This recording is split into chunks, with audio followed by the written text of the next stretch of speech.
के ताली बजाना चलवानों के लिए। अब गुस्सा हो जाए कि कहीं गुरु जी हम तो नचाते हैं और ताली नहीं बजवाते। कोई बात नहीं है भैया।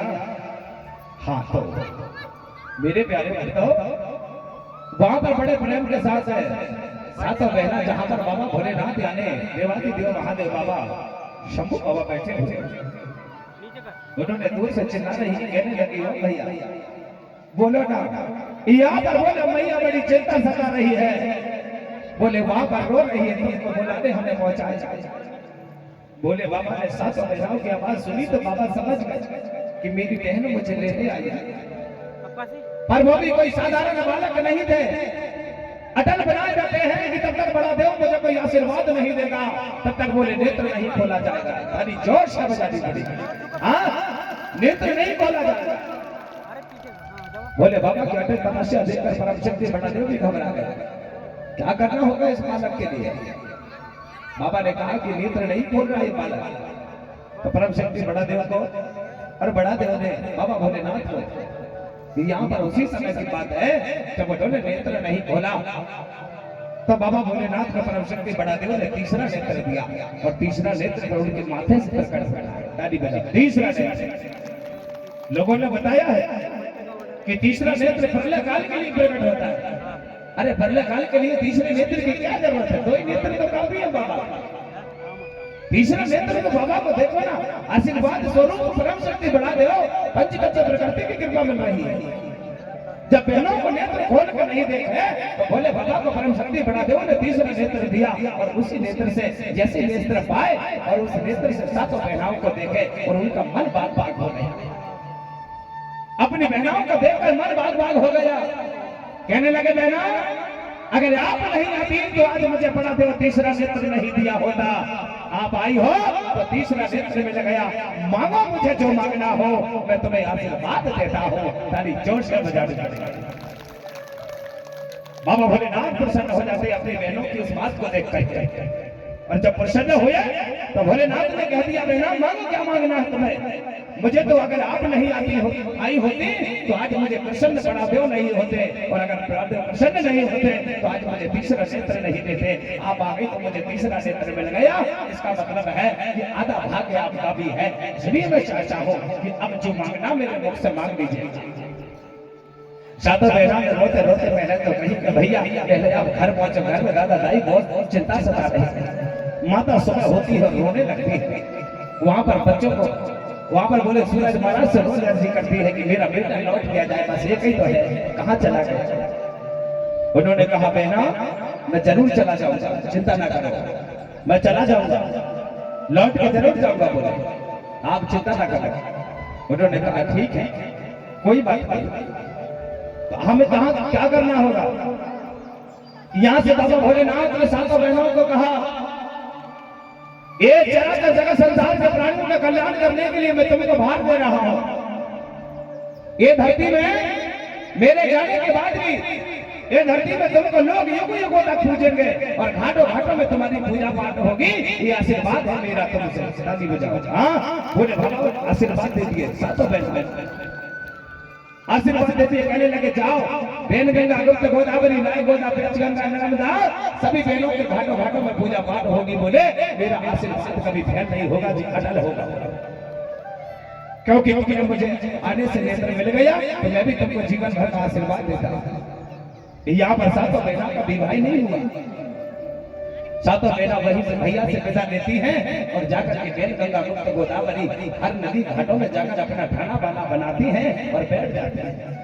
उसी को तो बोलते हैं कि यहाँ से बेन गंगा उत्पन्न हुई है, कोई कहता है यहाँ से नर्मदा उत्पन्न हुई है, कोई कहता है यहाँ से हीरो गंगा हुई है, कोई कहता है यहाँ से गोदावरी निकली है, कोई कहता है यहाँ से ताप्ती माई निकली है, कोई कहता है यहाँ से सूर्यपुत्री निकली है। इसी प्रकार से सातों देवियों का नाम हर जगह पर आज ये धरती में मृतक पास आप कलियुग सतयुग द्वापर जो भी कुछ कहना है आपके आधार में कह दो, लेकिन सत्य प्रमाण वही है कि पहले का रिवाज आज भी उस रास्ते पर चल रहा है, जिससे हनुमान नर्मदा की गोद में सात भक्तों का आगमन हो जाता है। ताली बजाओ, सारे भक्तों का आगमन हो जाता है। इसी प्रकार से भैया वहां माता चली जाती है और जाकर के भैया अपना घाट बनाती है। लेकिन एक बात मैं आपसे पूछना चाहता हूं, कितने लोग हैं जो नर्मदा में स्नान करते हैं? हाथ उठा के बताओ। बताओ भैया, जोर से उठाओ, मैं कुछ नहीं बोलूंगा। हाँ, सब लोगों ने नर्मदा में स्नान किया। बारे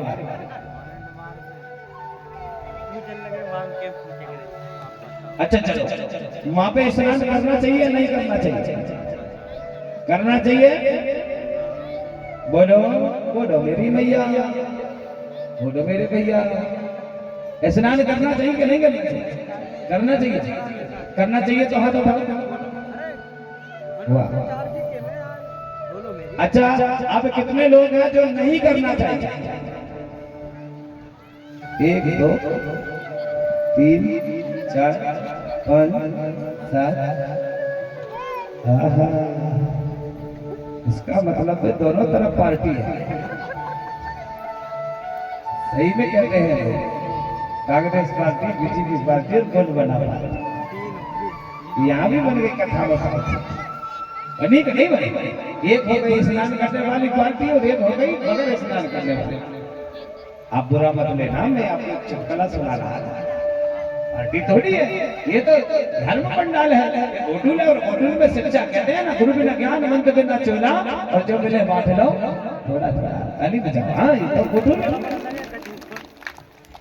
हाँ, तो आप लोगों ने कहा कि गुरुजी स्नान करना चाहिए, और कुछ भक्तों का आवेदन आया है कि गुरुजी स्नान नहीं करना चाहिए। तो इसको पहले समझाना पड़ेगा क्यों नहीं करना चाहिए और क्यों करना चाहिए, तो अर्थ पता चल। अच्छा मुझे बताओ, आपका जन्म कहां से हुआ है? सर्वप्रथम मानव का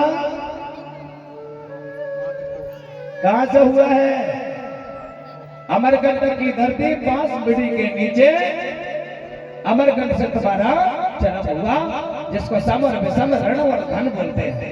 हड्डी पोखराल से तुम्हारा जन्म हुआ कि नहीं हुआ? जब आपको पता है कि हमारे अमरकंटक की धरती हड्डी पोखराल से हमारा जन्म हुआ है, तो माँ को क्या मानना चाहिए? मैया को मैया मानना चाहिए कि नहीं मानना चाहिए? तो माता पे जाके स्नान करके कपड़ा धोना चाहिए, मेल निकाल के फेंक देना चाहिए, वहां का पानी भर के लाना चाहिए। ये होना चाहिए? नहीं होना चाहिए। तो माँ को अगर माँ माने हो तो गंगा पे स्नान, नर्मदा पे स्नान नहीं होना चाहिए। घर से स्नान करके जाना और माँ की पूजा पाठ करके आ जाना, तो वही तो सच्चा भक्त है। और नहीं तो आप वहां स्नान करके आओगे तो फिर वो भक्त माँ का नहीं कहलाएगा, क्योंकि माँ के दर्शन करने से दुनिया का पवित्र मन हो जाता है, और जैसे ही मन पवित्र हो जाए तो उसकी दुनिया में दिल खुल जाता है। स्नान करने से मन का मैल साफ कर सकते हो, लेकिन हृदय की जो बारी है उसे साफ नहीं कर पाते। अभी भी तो ऐसे ही हुआ है। काफी लोग कुंभ गए रहे, हाँ काफी लोग गए रहे, और कई लोग तो कुंभ को प्यारे हो गए, कुंभ में प्यारे हो गए। और कई संतों के मुख से वाणी निकली कि जितने लोग कुंभ में खत्म हुए वो स्वर्ग गए। ये भी लोगों ने बोला कि जितने खत्म हुए हैं वो स्वर्ग गए, उन्हें स्वर्ग की प्राप्ति हुई। अरे अगर जिस पुल को तुमने बनाया था लगने के लिए, अगर उसको सही बना दिए होते तो कहां स्वर्ग और कहां नरक रखा है? तुम्हारी यात्रा सफल हो गई होती है। कुछ भी बोल देते, भगवान को दोष देते कि वो तो स्वर्ग गए, मरे इधर और गए स्वर्ग है। अरे व्यवस्था गड़बड़ की है, तो आदमी की मृत्यु हो गई वहां। ये बात को बोलने के लिए भी शर्म आना चाहिए लोगों को। कई बार कुछ भी बोल जाते हैं, स्वर्ग पहुंच गए, वहां जो भी जिनका देहांत हुआ है वो स्वर्ग पहुंचेंगे। कैसे पहुंचेंगे? उनके माता पिता, उनके बाल बच्चे दर के ठोकर खा रहे हैं। जिनके अगर देहांत हुआ है उनके बच्चों का जो शराब लगेगा वो कहां जाएगा? जो बोल रहा है उसको शराब लगेगा, ताली बजाओ। जो बोल रहा है उसको वो शराब लगेगा। अब मैंने क्यों बोला ये बात? क्यों नहीं बोलूंगा? मैं कोई ये धरती का रहने वाला नहीं हूं क्या? मैं कुंभ को नहीं जानता क्या मैं द्वारकाधीश को नहीं जानता क्या मैं मथुरा को नहीं जानता क्या मैं यहाँ भूमि का जन्मा नहीं हूँ? तो मुझे बोलने का अधिकार नहीं है? मेरा अधिकार है, अगर गलत होगा तो गलत बोलेंगे और अच्छा होगा तो अच्छे बोलेंगे। बोलिए परम शक्ति बड़ा पैदा, सबके लिए दायित्व बनता है। अभी भी और परसों नरसों के दिन गाड़ी जा रही थी जबलपुर की उली का एक्सीडेंट हो गया। पेपर में आया था, मैं पढ़ रहा था, मैंने देखा ये वहां लिखा था ये कुंभ जा रहे थे, कुंभ जाने समय इनका एक्सीडेंट हो गया। सही बात है रैदास भगत, तुम जहाँ भी हो हम तुम्हारे चरणों की वंदना करते हैं। उन्होंने सही कहा था, कहाँ जाने काशी और मथुरा, कठोटी में गंगा वारी दुनिया, उससे बड़ा तो भक्त दुनिया में है ही नहीं कोई रैदास भगत से बड़ा। सही कहा था उन्होंने, रैदास भगत से बड़ा इस धरती में मां गंगा का पुजारी कोई नहीं है। एक छोटी सी गंगा में दुनिया को तेरा देता था, कठोटी में गंगा लेकर के दुनिया की सारी वाहनों को बना करके वो तैयार कर देता था। उसके बाद भी उस गंगा को सुबह उठता था, वाहन बनाने से पहले मां गंगा के नाम से कठोटी की गंगा को पूजा करता था। ऐसा हुआ था एक बार, कोई दो संत थे, स्नान करने जा रहे थे, गंगा स्नान करने, तो वहां से रैदास भगत के किनारे से निकल रहे थे। रैदास भगत ने पूछा, बोले कहाँ जा रहे हो महाराज? उन्होंने बताया, बोले हम गंगा स्नान करने जा रहे हैं। बोले चलो आप भी चलो भगत जी। बोले नहीं क्या करूं, मेरी तो गंगा कठोटी में है, यही गंगा हो जाती है। अरे नहीं नहीं, बोले चलो ना हमारे साथ। नहीं बोले नहीं जाना, नहीं नहीं चलो। बोले नहीं भैया मैं नहीं जा पाऊंगा, बोले अगर मैं चला गया तो गंगा गुस्सा हो जाएगी। तो बोले क्या है? बोले एक काम करो, आप जा ही रहे हो तो माँ गंगा से कह देना ये रैदास भगत ने एक तुम्हारे लिए दान पहुंचाया है, तो उन्होंने 5 रुपए का सिक्का था वो दोनों पुजारियों को दे दिया। कह लगे माता गंगा को दे देना कि ये रैदास भगत ने ये भेंट दिया है माता, ये भेंट को स्वीकार कर। तो वो 5 रुपए का उन्होंने जेब में रखा और ले जाके पहुंच गए और कपड़ा उतारे और स्नान करे। तो माता गंगा में केला अंगूर से पैसा चंदन रोटी सब चढ़ाए, जो दिया सब करे।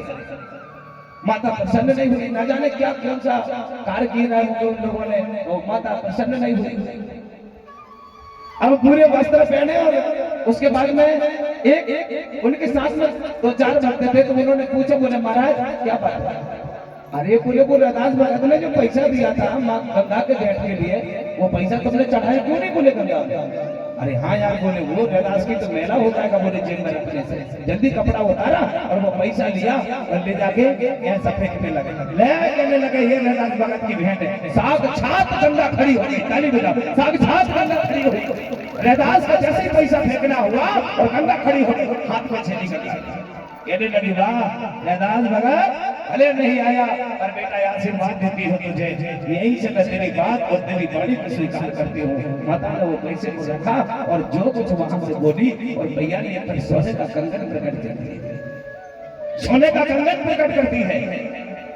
और वहां से उसी कंगन को वो दोनों भक्तों को सौंप दिया जाता है। कहने लगी बेटा कुछ नहीं करना, मेरे भक्त रैदास भगत को कंगन दे देना, कह देना कि भैया ने भेंट दिया है, तुमने जो भेंट दिया था उसके बदले में माता ने कंगन दे दिया है।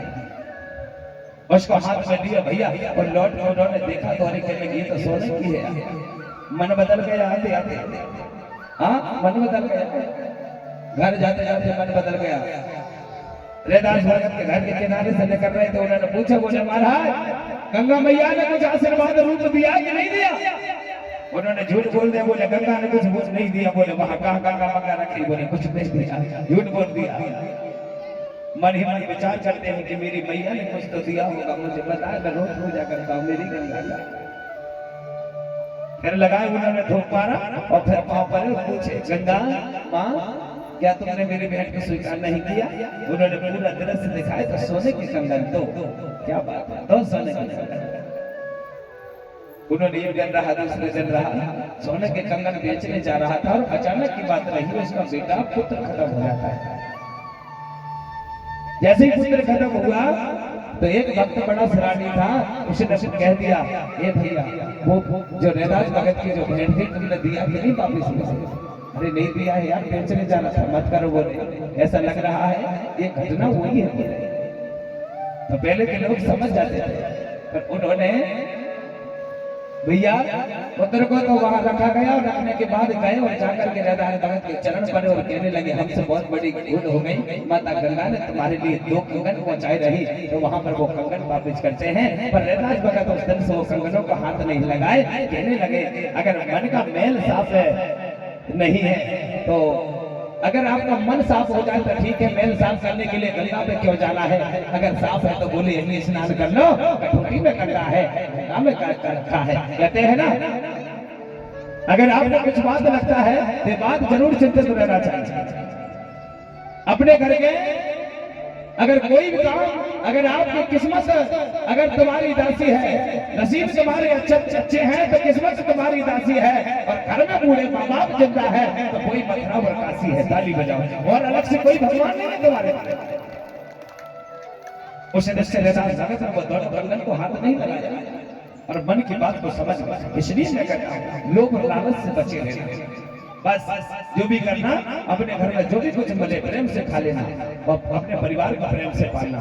शराब मत पीना। जिस घर में शराब पीते हैं उस घर में दरिद्रता पैदा होती है। हर बार बताऊंगा मैं, हर बात में बताऊंगा। शराब नहीं पीना चाहिए, नशीली चीजों से दूर रहना चाहिए। जिस घर में ये सब होगा तो ताना बचेगा, और ताना बचेगा तो फिर तो भैया दुनिया की क्या कह रहे हैं, कोई तुम्हारी बात को सुनने के लिए तैयार नहीं होगा। सबको लेके चलना चाहिए, और जो सबको लेके चलता है वही तो स्वर्ग कहते हैं ना, स्वर्ग की तरह परिवार को देखता है। और अगर भैया किसी की बात को कोई ना माने तो फिर तो जिंदगी बेकार है। ये धरती में आने का सवाल ही नहीं उठता है। बोलिए धरती दायिता। धन्यवाद। तो यहाँ से भैया आपको बता दिया कि गंगा के दर्शन करने से पाप है, और पाप तो होते ही नहीं है, पर अगर आप मानते हो तो दर्शन करने से पाप कट जाते हैं, स्नान करने से नहीं। क्योंकि घर भी स्नान कर सकते हो, गंगा घर में भी है, लेकिन दूर जाने का मतलब है हम माता देवी का स्नान दर्शन करने जा रहे हैं। तो गंगा पे जब भी जाओ हल्दी चावल का निमंत्रण लेकर जाना और जाके चढ़ा देना, और मैया से कह देना माता चलो मेरे खेत में किसी सूख रही है, कुआं में पानी नहीं है, तालाब में पानी नहीं है, बोर में पानी नहीं है, तुम्हें चलना पड़ेगा। नहीं तो मैंने देखा कई लोगों को किसी भी देवता के दरबार में पहुंच जाओ, हाथ जोड़ के खड़े हो जाते हैं। ऐसा हाथ जोड़ते हैं, देखो जरा ऐसा, आंख बंद, हाथ भी बंद, क्या बोलते हैं न जाने। अरे अगर बोल रही है तो मुख खोल के बोलो ना, आंख खोल के बोलो ना। चलो हाथ बंद। अब क्या आएगा यहाँ, कुछ आएगा क्या? हाथ बंद नहीं रहना चाहिए, खुले रहना चाहिए। आपने देखा होगा एक मुसलमान का बेटा अगर कहीं हमारे धोमा में अंडा बेचना चालू कर दे तो 5 साल का ही अंडा बेच दिया तो 2 मंजिल की बिल्डिंग खड़ी हो जाती है। ताली बजाओ। 2 मंजिल और कार अलग रहती है, गाड़ी घोड़ा। ऐसी ताली नहीं बजती है, जोर से बजाओ। ताली इसलिए जोर से बजना चाहिए कि कोई चंडाल चल के आया हो तो पंडाल से छेद बना के भाग जाना चाहिए। इतनी जोर से ताली बजनी चाहिए।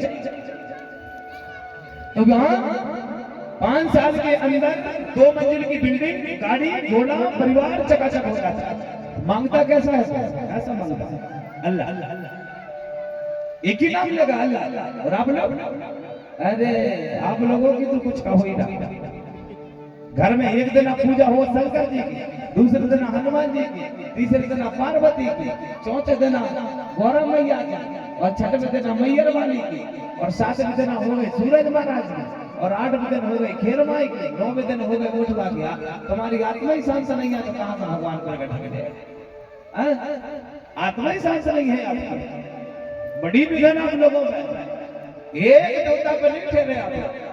घर में भी जाके देखो, इतना शंकर जी की फोटो, इतना दुर्गा मैया की, इतना काली मैया की, इतना बड़ा देव की, इतना हनुमान जी की। अरे सबने को घुमा रहे हैं, सबने में पता ही नहीं है। अरे पिता है, माता है, धरती है, आकाश है, तो भगवान भी एक और इष्ट देवता भी एक होना चाहिए। एक ही होना चाहिए। आत्मा पे विश्वास होना चाहिए कि नहीं होना चाहिए।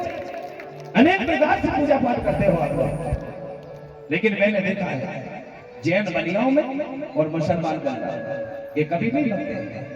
कोई धर्म तुम चले जाओगे, मुसलमान धर्म आप अपना लो, लेकिन वो नहीं आएंगे आपके पास, वो नहीं आते, कभी नहीं आते। उनको जरूरत ही नहीं है। उनको पता है कि हमारे अल्लाह से बड़ा दुनिया में कोई है ही नहीं।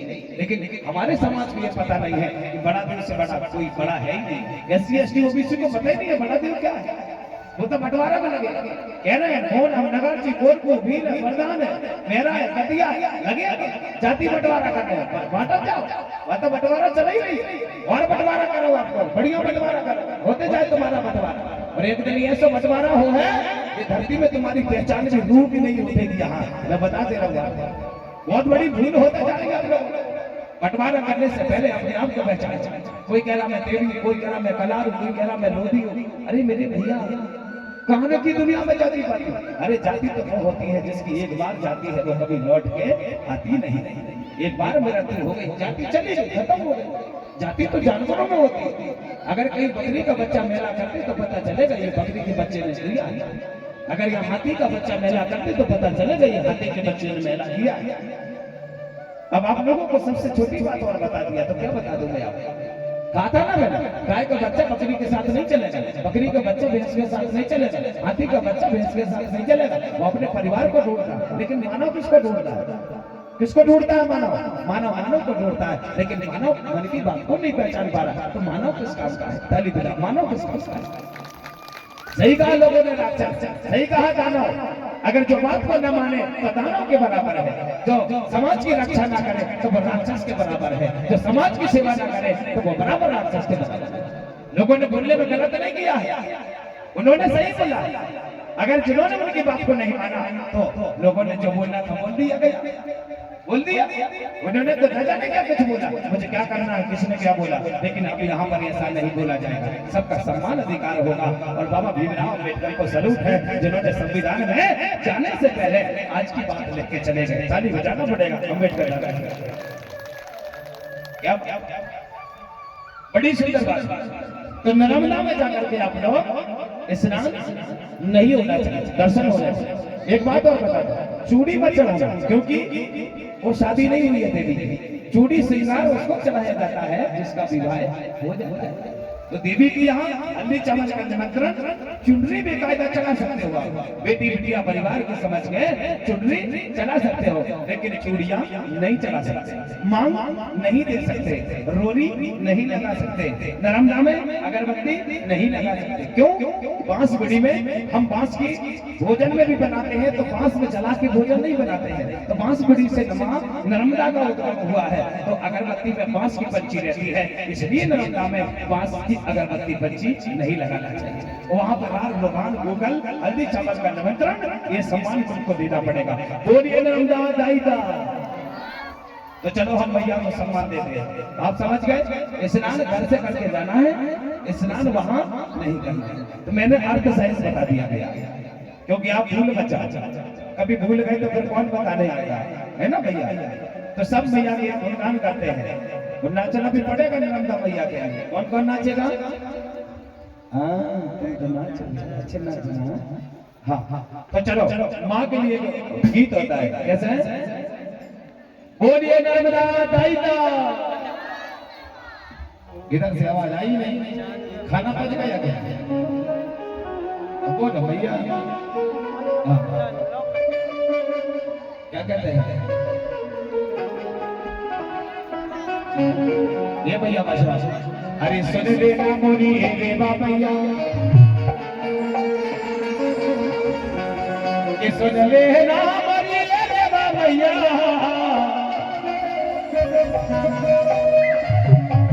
और सुन लेना मोरी बात। अरे बड़े बड़े भैया ये गाने लगाना मोरी मैया, और यहाँ का बिगड़े बना देना यार। क्या?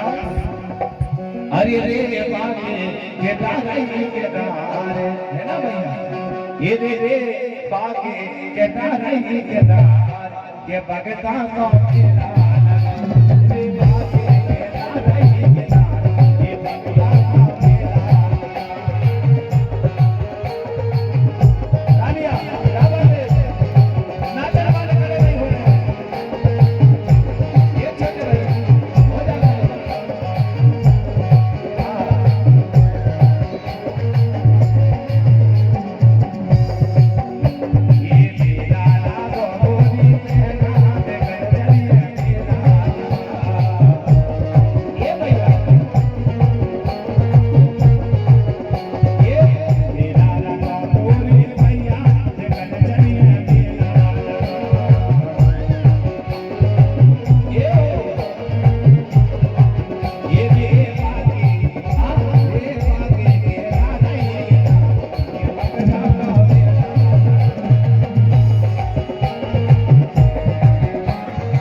कई कई बात ऐसे हैं जो नंगे पर चलते हैं और माता की वंदना करते हैं और अर्जी लगाते रहते हैं। क्या ये कई बगैर मैया की लगे बगे चले और कैसे रे बाकी ये भैया ये रे बाकी के ना नहीं के ना ये भगवा का मेरा रे बाकी के ना नहीं के ना ये भगवा का मेरा ये हो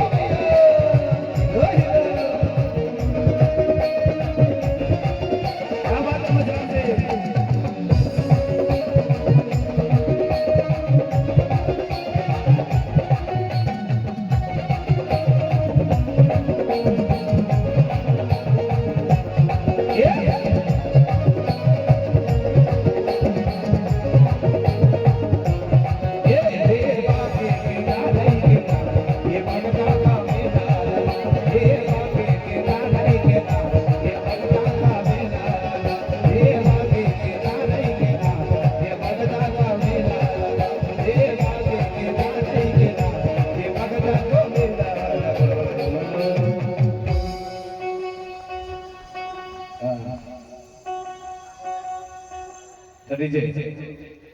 रवि भैया हाँ हाँ तो चलो बोलिए नर्मदा दाई का धन्यवाद। तो मेरे प्यारे लगते हो मशरम भैया आज यहाँ पर माता नर्मदा बेल गंगा गुप्त गोदावरी राय गोदा इतनी सी बात को लोगों ने ये भी कहा है कि नर्मदा पुराण होता है और मैंने आपको पूर्ण बात बता दी गई कि कहाँ से उद्गम हुआ कैसे हुआ। अगर आप कहोगे गौ घाट पहुंची है तो मैंने तो बता दिया कि घाट घाट में माता का मेला लगता है और देख सब बाबा भोलेनाथ। आज हमारी यहाँ पर बाबा भोलेनाथ जो है तीसरे क्षेत्र खुल तो गए बाबा के और लौट के घर नहीं जा रहे हैं। बाबा को और भी काम करना है। अभी उन्होंने 4 पेड़ों का नाम बनाया है तो पशु पक्षियों का नाम रह गए हैं। पर मैं सोच रहा हूँ बाबा आप पशु पक्षियों का नाम जो नाम बनाना हम आपको लास्ट दिन लेने आएंगे। तो बाबा को सोच रहा हूँ यही बिठा दिया जाए है ना भैया। तो बोले बाबा को यही बिठा लेंगे जब तक नाम जमाव बना के तैयार करेंगे। और अभी उम्र 11 वर्ष की है और 7 दिन में शायद अगर कथा में 21 वर्ष के हो जाए तो फिर विवाह करेंगे और बारात भी लगाएंगे। हाँ जब कथा राष्ट्र होगी तो बारात तो लगाना पड़ेगा है ना। अब कथा को नहीं विराम देते हैं। अब हम दूसरी कथा प्रारंभ करते हैं। जब यहाँ से धीरे धीरे बोले बाबा में पूरे 52 सत्तावन परगना सिर जाए तो फिर गांव में किस प्रकार से दिल विस्तार हुआ, गांव का विस्तार कैसे हुआ, ये पूरी जानकारी अब विधिवत कथा के अनुसार ले चलते हैं। तो चलो हम चलते हैं लालजीगढ़ के महाराज राजा भूरापुर माता उत्तमादाई की दास्तान सुनाने जा रहे हैं। तो सभी लोग ध्यान पूर्वक सुनेंगे। भूरापुर राजा अलग है, भूरा भगत अलग है, दोनों में फर्क है। भूरापुर राजा अलग है और भूरा भगत अलग है। भूरापुर राजा है वो है लालजीगढ़ का राजा। उनकी धर्मपत्नी का नाम है कोतमादाई और लालजीगढ़ ज्यादा दूर नहीं है, मंडला के किनारे लालजीगढ़। ये तो आप भी जानते हैं। हम ले चलते हैं कहाँ भैया बोलिए लालजीगढ़ के राजा महाराजा भैया। हाँ क्या अरे लालजीगढ़ के राजा महाराजा अरे सुन लेना मेरी बात।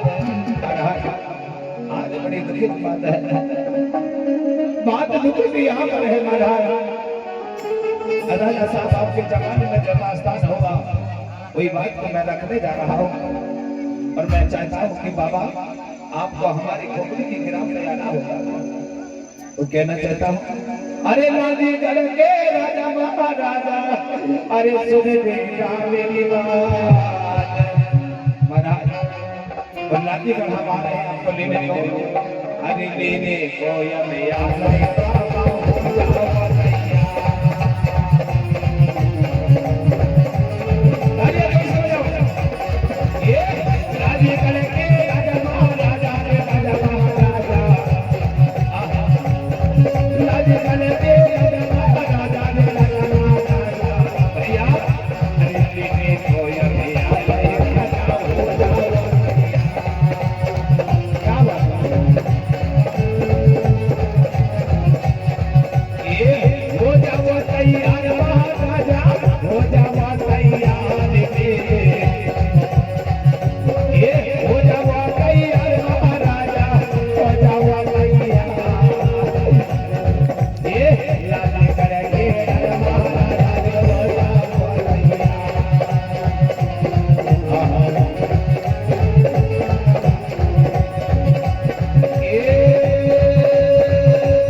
मेरे प्यारे भक्तों, यहाँ पर धीरे धीरे बाबा भोलेनाथ ने पूरी तैयारी कर दी गई। पूरा बाबर कर संतान का सज गया और यहाँ पर धीरे धीरे गांव का आविष्कार होना प्रारंभ हो गया। यहाँ पर राजघराना जो लालगढ़ का है, बड़ा सुंदर राजघराना था। राजा का विवाह हो चुका था। उनके धर्मपत्नी देवी का नाम था हेमा देवी, कोतमा देवी। हाँ, भूल बचाना कभी कभी हो जाती है, पहली बचाना। महाराज का नाम है गोरापुर राजा और माता का नाम है कोतमा देवी। बड़ा सुंदर राजपाट है। महाराज के राज में हीरा के बाद सोना चांदी की वर्षा हुआ करती थी। कोई कभी नहीं थी राजा के पास। और राजा के यहाँ भैया विवाह हुआ कुछ दिन के बाद में महाराज के यहाँ सब कुछ था, आनंद थी माया। कुछ दिनों के बाद राजा के यहाँ एक बेटे का जन्म होता है और उस बेटे का नाम रखा जाता है गोडीमत के माध्यम से भीमाल बेन बाबा। अब आप सोचोगे कि भीमाल बेन का नाम भीमाल क्यों पड़ा, क्यों भीमाल कहते हैं उनको? अगर आपको हिंदी में बताएंगे तो पर मैं एक बात कहना चाहता हूं, जिनको लोगों ने महावीर भी कहा है, लोगों ने हनुमान कहा है, अनेक प्रकार से बात कह दी गई है, लेकिन गोडीमत के माध्यम से उनका नाम था भीमाल बेन बाबा। और जैसा तुम्हारा जन्म हुआ है वैसे ही उनका भी जन्म हुआ है। ना कान से, ना नाक से, ना माथा फोड़ के कहीं से जन्म नहीं हुआ। जैसे आपका जन्म हुआ है ऐसे उसका जन्म लालगढ़ का हुआ था। और उनके पिता का नाम था भूरापुर राजा और माता का नाम था कोतमा था। बड़ा आप शोरगुल कर रहे हो भैया, वो छोटे भैया इधर आओ, देखो जरा इधर देखो, गल्ला कर रहे हो आप। हम तुमको अभी फिर शादी नहीं करेंगे। हाँ चुप रहो। तो बड़ा सुंदर राजपाट था। धीरे धीरे भैया राजा के यहाँ राजा ने प्रकृति बड़ा देव की आशीष कृपा हुई तो धीरे धीरे राजा के पास में 7 पुत्र हुए। पहला बेटे का नाम रखा गया भीमाल बेन बाबा। और उनकी पूंछ नहीं थी, मुख बड़ा नहीं था, ये ध्यान रखना। मैं आप समझूंगी कि पर पूंछ बड़ी होगी। लोगों ने तो ये भी कह दिया गया है कि मानव का जन्म पहले आदि मानव बोलते थे, तो आदि मानव का जो अवतार था वो बंदरों की तरह होता था। ऐसा बोले लोगों ने कि मानव का पहले अवतार आदि मानव बोल जाते थे। तो आदि मानव को उन्होंने बताया कि पहले का जन्म बंदरों की तरह मानव का जन्म हुआ है। और लोगों ने इस बात को माना भी कि बंदरों के तरह मानव का जन्म हुआ, लेकिन ये बात साबित नहीं कर पाओगे, क्योंकि जो जीव है वो जीव है, जो जानवर है वो जानवर है, जो मानव है वो मानव, जो मुर्गी है वो मुर्गी है, और जो गाय है वो गाय है।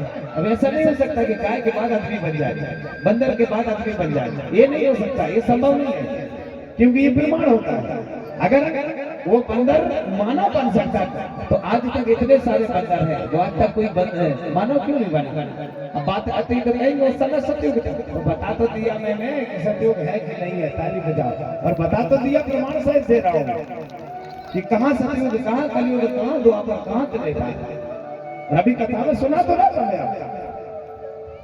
इसलिए मुझे नहीं लगता है कि आप इस बात को ध्यान दे पा रहे हैं। जैसा जो जीव है वो अथावत है, ये प्रकृति की देन, इसको कोई नहीं बिगाड़ सकता, ना कोई बना नहीं सकता। ये प्रकृति जब उसको ले जाना होगा ना तो सबको ले जा लेती है। और समय आ गया, चिंता मत करो। हाँ समय आ गया, अभी बहन बेटी भाई भतीजे का रिश्ता दुरुस्त हो रहा, रोज बता रहा हूँ आपको मैं। लोग किसी को भी मजाक उड़ाने लगे, अपनी बहनों से मजाक करने लगे, अपनी माँ से मजाक करने लगे, अपने पिता की वाणी को नहीं सुन पा रहे, पिता के पांव घुटनों तक पड़ रहे हैं, पांव तक हाथ नहीं जा पा रहे, फर्क पड़ने लगा। धीरे धीरे पिता के सामने बैठकर बच्चा दारू पीने लगे, पिता के सामने बैठ के बीड़ी पीने लगे। और तब समझ जानो ये धरती माता फिर से पलटेगी, पलटेगी, ताली बजाओ, जरूर पलटेगी, क्योंकि मेरे सामने आने वाला है। अभी आप नहीं समझे ना तो कोई बताने नहीं आएगा।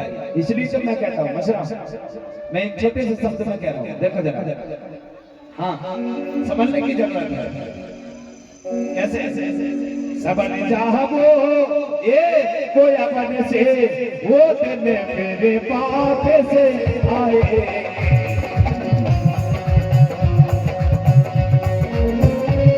ताली बजाओ अपने माता पिता की सेवा करो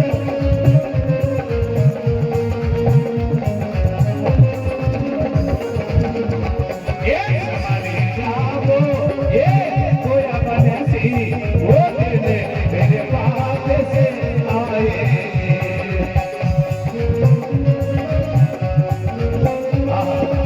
क्या बात है